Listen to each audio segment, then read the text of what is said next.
Last પીરિયડમાં આપણે દેશભક્ત જગડુશા એના લેખકનો પરિચય જોયો, સમરી જોઈ અને પેજ નંબર 29 એનું એક્સપ્લેનેશન જોયું. બરાબર કે પેલા પંડિતજી ટીપણું એટલે કે પંચાંગ ખોલીને બેઠા હતા અને કંઈક ગણતરી કરી રહ્યા હતા અને કહે છે કે કાળવાળી ઉચ્ચારતા મારી જીભ કેમ ન કપાઈ ગઈ. ત્યાં સુધી આપણે જોયું તો ટેક્સ્ટબુક બધા પોતાની સાથે ઓપન રાખશે, ખુલ્લી રાખશે. પેજ નંબર 30 ત્યાંથી આપણે સ્ટાર્ટ કરીએ છીએ આજે. રાજા કહે છે મારી રાકડી રૈયત ભૂખે મરે છે. હવે તો એક આશા જગડુશાની રહી છે. પ્રધાનજી એમને તેડી લાવવા કચ્છ ગયા છે, આજકાલમાં આવી જવા જોઈએ. શું કહે છે? મારી રાકડી રૈયત ભૂખે મરે છે. રાકડી એટલે શું? તો કે ગરીબડી. રાકડી ઇટ મીન્સ ગરીબડી અને રાક એટલે ગરીબ. ધ્યાનમાં રાખો, રાક એટલે ગરીબ સિનોનિમ અને રાકડી એટલે કે ગરીબડી. મારા દેશની, મારા રાજ્યની. રાકડી એટલે કે ગરીબડી. રૈયત એટલે કે પ્રજા, લોકો. બરાબર? રૈયત એટલે પ્રજા, ગરીબ પ્રજા ભૂખે મરે છે. હવે તો એક આશા જગડુશાની રહી છે. હવે માત્ર એક જગડુશાની આશા રહી છે કે એ આપણને મદદ કરે. પ્રધાનજી એમને તેડી લાવવા કચ્છ ગયા છે. વિમર્શા કહે છે, વિશળદેવ, રાજા વિશળદેવ કહે છે કે પ્રધાનજી એમને તેડી લાવવા એટલે લેવા માટે ક્યાં ગયા છે? કચ્છ ગયા છે. તો જગડુશા ક્યાં રહે છે? તો કચ્છમાં રહે છે. બરાબર? આજકાલમાં આવી જવા જોઈએ. શું કહે છે? આજકાલમાં આવવા જ જોઈએ. પ્રવેશીને રાજાને પ્રણામ કરીને દરબાન કહે છે મહારાજ. દરબાન એટલે કોણ? ડોરકીપર. દરબાન મીન્સ ડોરકીપર. મહારાજ, કચ્છના શાહ સોદાગર શેઠ જગડુશા પધાર્યા છે. પ્રધાનજી પણ સાથે છે. શું કહે છે? કે કચ્છના શાહ સોદાગર. શાહ સોદાગર, સોદાગર એટલે વેપારી. બરાબર? સોદાગર એટલે વેપારી અને શાહ સોદાગર એટલે મોટા, રૂઆબદાર, આબરૂદાર વેપારી. બરાબર? કોણ? શેઠ જગડુશા આવ્યા છે અને પ્રધાનજી પણ સાથે છે. એટલે એકદમ જ ઉત્સાહમાં આવી જઈને રાજા કહે છે એકદમ એમને અંદર લઈ આવો. શું કહે છે? કે એમને અંદર લઈ આવો. એટલે નમ્રતાથી, વિથ પોલાઇટલી, રિસ્પેક્ટલી. દરબાન કહે છે મહારાજ, પ્રધાનજીએ કહેવડાવ્યું છે કે શેઠ જગડુશા શાહ સોદાગર છે. પ્રધાનજીએ શું કહેવડાવ્યું છે? શું મેસેજ આપ્યો છે? કે શેઠ જગડુશા જે છે ને એ શાહ સોદાગર છે, એટલે સૌથી મોટા વેપારી છે. તેમનો સત્કાર કરવા આપ પોતે હજુ એટલું જ બોલે છે. સત્કાર કરવો એટલે શું? એમનો આવકાર કરવો, વેલકમ કરવો. બરાબર? એમને આવકારવા માટે જો તમે જાતે જ, એટલે રાજા ત્યાં જ કહે છે કે સમજો એમના સત્કાર માટે મારે જ સમજવું જોઈએ. એમને આવકારવા માટે, એમનું વેલકમ કરવા માટે મારે જ જવું જોઈએ સામે. પ્રધાનજીની વાત સાચી છે. સ્વાભાવિક છે કે જ્યારે આપણને કોઈકની હેલ્પની જરૂર હોય તો આપણે એ વ્યક્તિ જો આપણા ઘરે આવે તો આપણે સામે ચાલીને એમને બોલાવીએ આપણા ઘરમાં. બરાબર? એટલે રાજા કહે છે કે પ્રધાનજીની વાત સાચી છે. રાજા પોતાની ગાદી ઉપરથી ઊભો થઈ જાય છે. આખી કચેરી ઊભી થઈ જાય છે. કચેરી મીન્સ કોર્ટ. બરાબર? કોર્ટમાં બેઠેલા બધા કોર્ટિયર પણ ઊભા થઈ જાય છે. પછી રાજા જગડુશાનો સત્કાર કરવા પ્રવેશ દ્વાર બની જાય છે. સત્કાર કરવા માટે એટલે વેલકમ કરવા માટે, એમને આવકારવા માટે પ્રવેશ દ્વાર એટલે કે એન્ટ્રન્સ. બરાબર? પ્રવેશ દ્વાર મીન્સ એન્ટ્રન્સ તરફ જાય છે. સામેથી પ્રધાન જગડુશાને લઈને આવે છે અને જગડુશાને લઈને પ્રધાન આવે છે. જગડુશાને જોઈ રાજા ઝડપથી પગલાં ભરી એની સામે જાય છે. જગડુશાને જુએ છે એટલે રાજા ઉતાવળે સામે એમને મળવા લેવા માટે જાય છે. તેવી જ રીતે જગડુશા પણ ઝડપ કરે છે. તેવી જ રીતે જગડુશા પણ ઝડપથી એમને મળવા માટે આવે છે, આગળ આવે છે. બંને એકબીજાને વાલથી ભેટે છે અને બંને એકબીજાને ખૂબ પ્રેમથી હગ કરે છે. પછી રાજા જગલુશાનો હાથ પકડી રાજગાદી તરફ દોરી જાય છે. શું કરે છે? રાજા જગલુશાનો હાથ પકડે છે અને રાજગાદી એટલે રાજાનું જ્યાં સિંહાસન છે એ તરફ એમને લઈ જાય છે અને પોતાની જોડે એટલે સાથે જ ગાદી પર તેમને બેસાડે છે. રાજાનું જે સિંહાસન છે ને એના ઉપર રાજા વિશળદેવ પોતાની સાથે પોતાની બાજુમાં જ જગલુશાને પણ બેસાડે છે. બંનેના બેઠા પછી પ્રધાન અને દરબારીઓ પોતપોતાના આસન પર બેસે છે અને બધા એમના આસન જે દરબારીઓ હતા એ રાજા અને જગલુશા બંને બેસે છે સિંહાસન ઉપર રાજગાદી ઉપર. ત્યાર પછી બધા દરબારીઓ પણ બેસે છે. ફોર એક્ઝામ્પલ તમને કહું કે ટીચર ક્લાસમાં આવે, મેમ ક્લાસમાં આવે તો તમે બધા વેલકમ કરવા માટે ઊભા થઈ જાઓ, બરાબર? અને ત્યાર પછી મેમ બેસવાનું કે ત્યારે તમે બેસો, અથવા તો મેમ બેસી જાય ત્યાર પછી કે સર ટીચર બેસે ત્યાર પછી તમે બેસો, બરાબર ને? આ એક રિસ્પેક્ટ છે, બરાબર? જગલુશા કે છે મહારાજ ઓચિંતાનો કેમ યાદ કર્યો મને? ઓચિંતાનો એટલે અચાનક, ઓચિંતાનો એટલે અચાનક. ધ્યાનમાં રાખવાના બધા શબ્દો. ઓચિંતાનો મીન્સ અચાનક. કેમ અચાનક મને યાદ કર્યો? બરાબર, એવું પૂછે છે.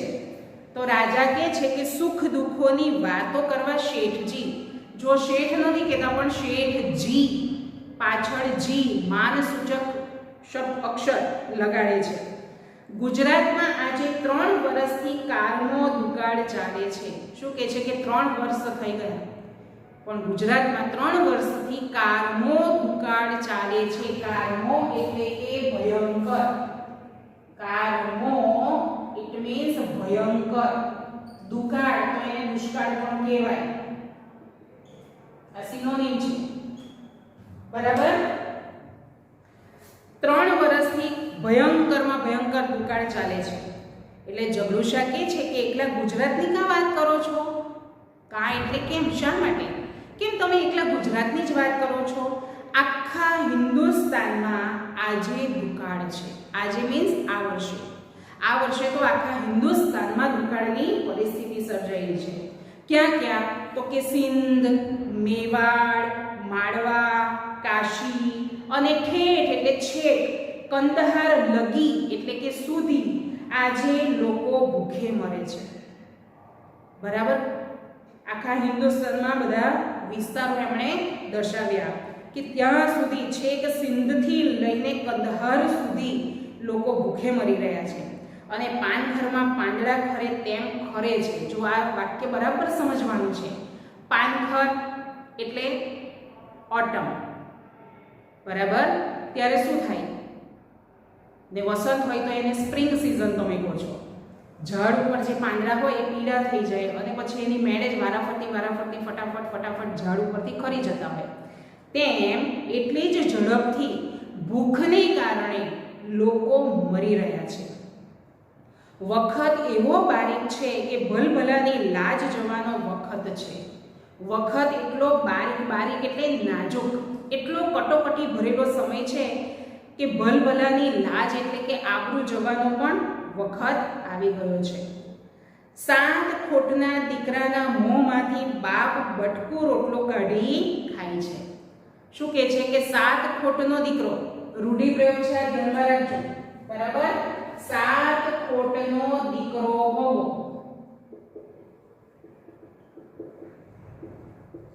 એટલે એનો મતલબ શું થશે? ખૂબ લાડકો હોવો, અથવા તો એકનો એક દીકરો હોવો, બરાબર? આ રૂઢિપ્રયોગ છે, ખાસ ધ્યાનમાં રાખવાનું. 7 ખોટનો દીકરો હોવો એટલે ખૂબ લાડકો હોવો અથવા તો એકનો એક દીકરો હોવો, બરાબર? એના મોઢામાંથી પણ બટકું રોટલો કાઢીને બાપ ખાઈ જાય છે. પોતાનો જીવથી પણ વધારે વાલો હોય એવો દીકરો જો ભૂખ પેટ કરાવે વેઠ આવી કહેવત છે, ખબર છે ને? તો એટલી બધી ખરાબ પરિસ્થિતિ છે. ભૂખને કારણે માણસ પોતાનો દિલથી પણ જીવથી પણ વધારે વાલો હોય એવા દીકરો ખાવા બેસતો હોય ને તો એના મોઢામાંથી પણ પેલો કોળિયો જે હોય તે છીનવીને પોતે ખાઈ જાય છે. વિચાર કરો, આપણા રૂવાડા ઊભા થઈ જાય, ગૂઝબમ્સ આપણા ઊભા થઈ જાય એવી પરિસ્થિતિ છે. કેવી ખરાબ સિચ્યુએશન છે. મુઠ્ઠી ધાન સારું મા બાપ છોકરાને વેચે છે. જુઓ બીજી શું વાત છે. મુઠ્ઠી ધાન સારું એટલે થોડા અનાજ માટે, ધાન એટલે કે અનાજ માટે મા બાપ પોતાના છોકરાઓને વેચી દેતા પણ અચકાતા નથી. શી ખબર શું થવા બેઠું છે, કોને ખબર શું થવા બેઠું છે. એટલે રાજા કહે છે કે રામજી રાખશે એ રહેશે. શું કહે છે કે ઈશ્વર પર જેની કૃપા હશે એ રહેશે. પણ હવે વખતે રૈયતને ટકાવી રાખવાનો રાજ્યનો ધર્મ છે. આવી ખરાબ પરિસ્થિતિ હોય તો એવા સમયે રૈયતને એટલે પોતાના દેશની પ્રજાને સાચવી રાખવી, એને ટકાવી રાખવી એ રાજ્યનો ધર્મ કહેવાય. એટલે જગડુશા કહે છે કે આપ સરખા પ્રજા વત્સલ રાજાના મોંમાં આવા જ શબ્દો શોભે. બરાબર, રાજા વિશ્વદેવ જે છે એ કેવા છે તો પોતાના જે રાજ્ય છે એની જે પ્રજા છે એને ખૂબ પ્રેમ કરે છે, એટલે પ્રજા પ્રેમી. બરાબર, પ્રેમ એટલે શું તો વાત્સલ્ય. એના ઉપરથી શબ્દ આવ્યો પ્રજાવત્સલ, એટલે પ્રજા ઉપર વાત્સલ્ય રાખનાર, પ્રેમ ભાવ રાખનાર એવા રાજાના મોંમાં આવા જ શબ્દો શોભ્યો. મને એ સાંભળીને બહુ આનંદ થાય છે કે તમે તમારા રાજ્યની પ્રજાની આટલી ચિંતા કરો છો, કાળજી રાખો છો. મેં તો સાંભળ્યું છે કે આપે આપના ધનના કોઠાર અને ધનના ભંડાર ગરીબોને માટે ખુલ્લા મૂકી દીધા છે. જગડુશા કહે છે કે મેં તો એવું સાંભળ્યું છે કે તમે તમારા ધનના કોઠાર, ધન એટલે કે અનાજ અને ધન એટલે પૈસા, જો બંનેમાં જે ફેર છે એ ધ્યાનમાં રાખજો. ધન એટલે પૈસા અને ધન એટલે અન્ન અથવા તો અનાજ. ઓકે, એટલે કે છે કે તમે તમારા ધનના કોઠાર, કોઠાર એટલે શું તો કે અનાજ જે ઓરડામાં ભરવામાં આવે, બરાબર, એ ઓરડો જે છે એને શું કહેવાય કોઠાર, જેને આપણે ગોડાઉન કહીએ છીએ. બરાબર, કે જ્યાં અનાજ ભરવામાં આવે છે એ ઓરડો, મોટો રૂમ, એને શું કહેવાય કોઠાર. અને ધનના ભંડાર ગરીબોને માટે ખુલ્લા મૂકી દીધા છે. બરાબર, ધનના ભંડાર, ધન એટલે પૈસો, પૈસાનો ખજાનો પણ ગરીબોના માટે ખુલ્લો મૂકી દીધો છે. એટલે રાજા કહે છે મૂકી દીધા હતા, હવે એ તો ખાલી થઈ ગયા.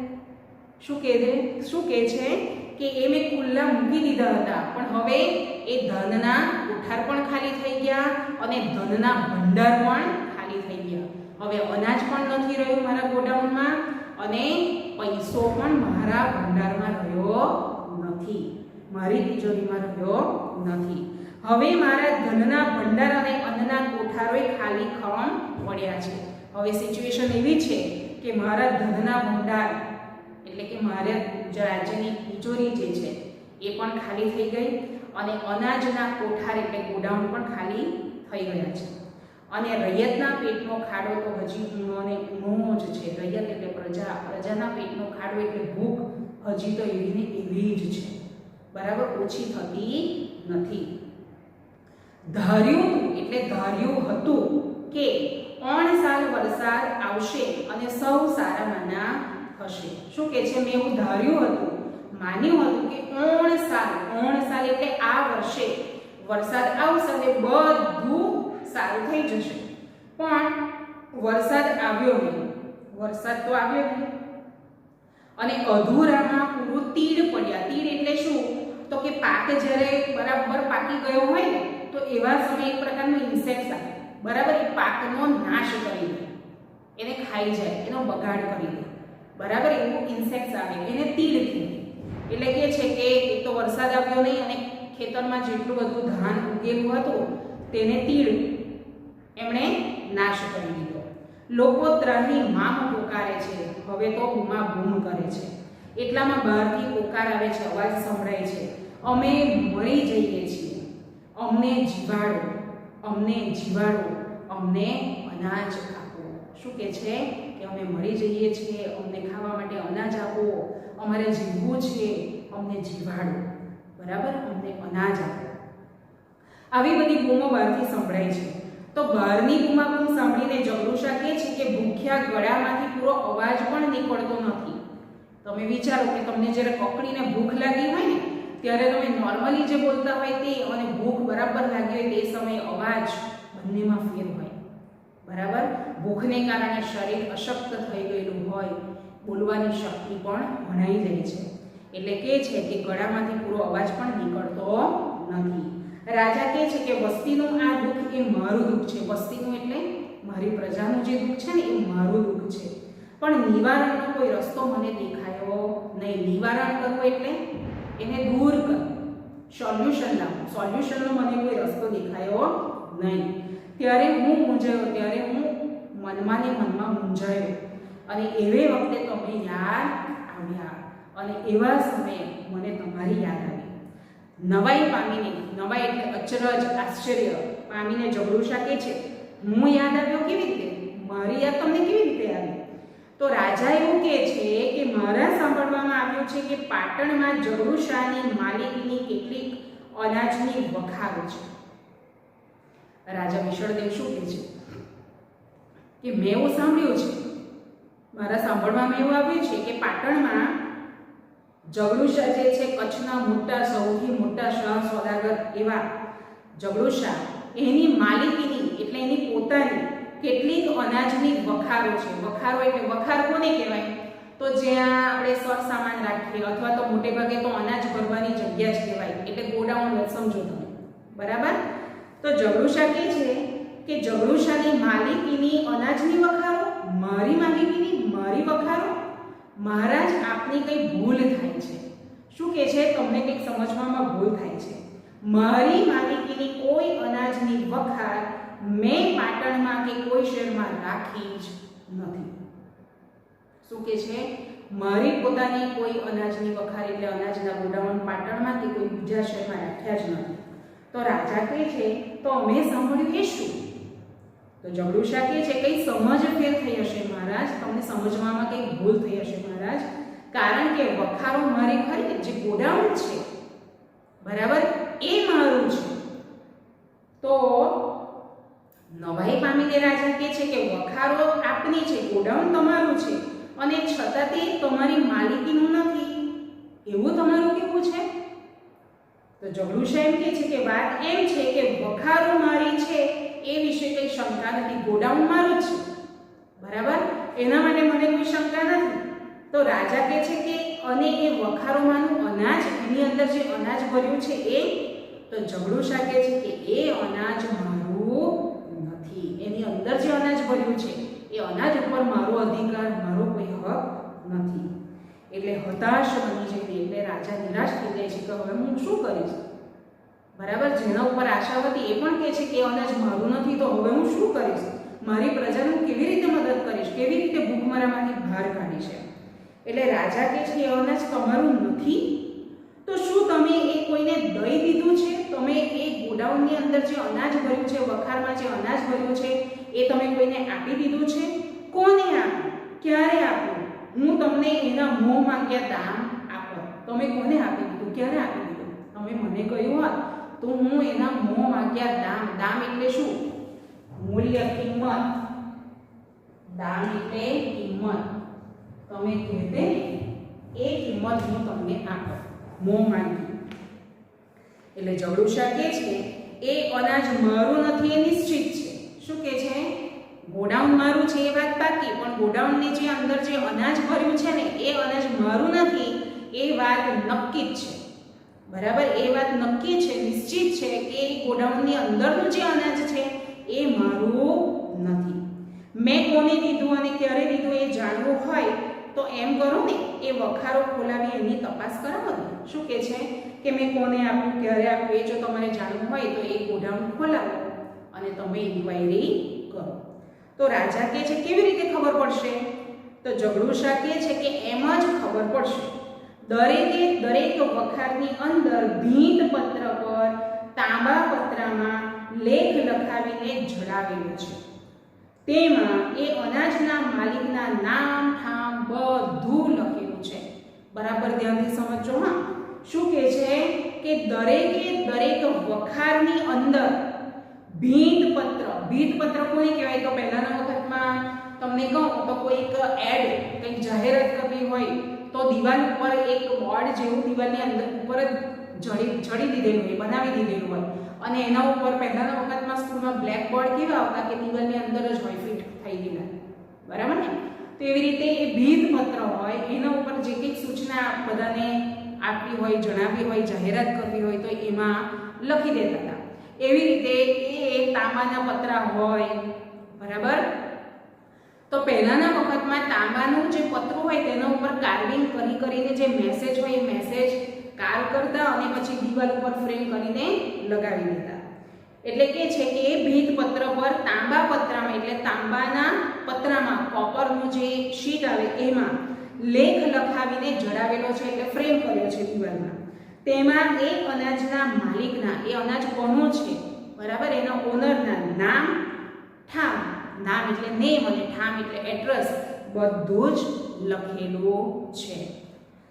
આજે અહીંયા આપણે અટકીએ, નેક્સ્ટ પીરિયડમાં આગળ વધીશું. ઓકે.